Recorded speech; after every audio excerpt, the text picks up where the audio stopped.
Governor Gavin Newsom signed a bill today that, among other things, plugs an unexpected budget gap to fund Medi-Cal through late June. The low-income health care program serves more than a third of the state's 39 million people, and its expansion to include undocumented immigrants has been pretty controversial. ABC 10's Becca Habegger breaks down the change tonight.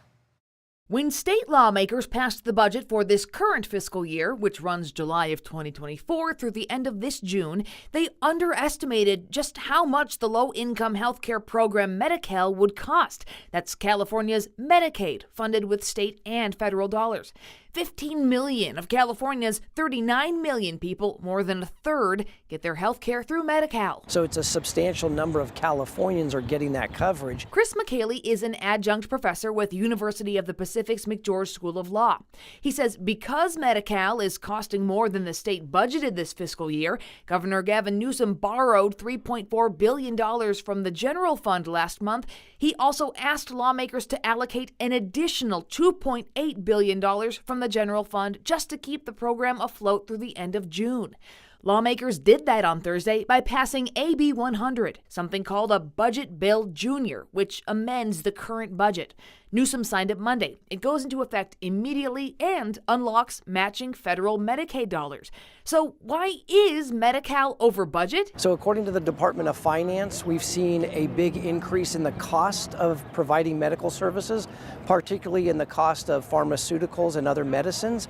But we've also seen a substantial increase in the number of individuals covered who are undocumented individuals. Starting in 2024, California expanded Medi-Cal eligibility to include all low-income undocumented immigrants. Republican state lawmakers pushed back against AB 100, saying, in part, this spending bill throws nearly $3 billion towards benefits for illegal immigrants with zero accountability for how costs got so out of control.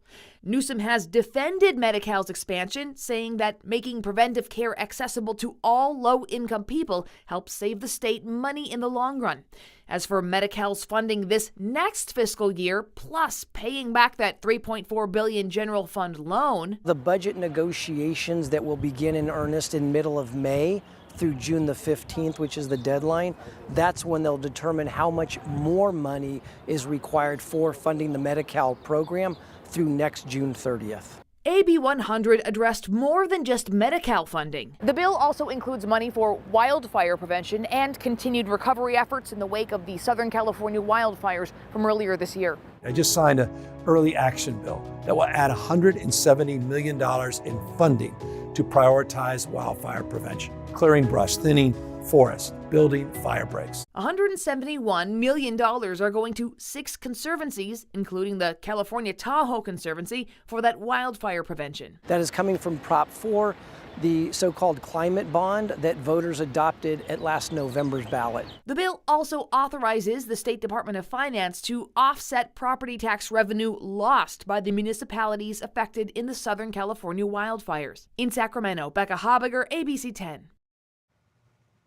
Experts say there's uncertainty around the future of funding for the state, federal Medicaid funding for the state. More than half of Medi-Cal funding, it does come from the federal government, but that money does not pay for the care of undocumented immigrants. Only state dollars goes towards that. Just wanted to make that clear.